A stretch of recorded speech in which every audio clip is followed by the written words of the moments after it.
Senior days are, they're always tough. It's bittersweet.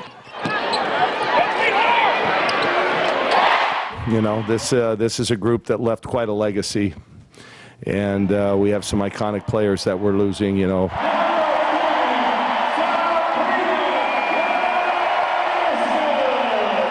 Today was a lot of fun. Everyone contributed to the game. We won, and it was just so cool to see everyone's families out here.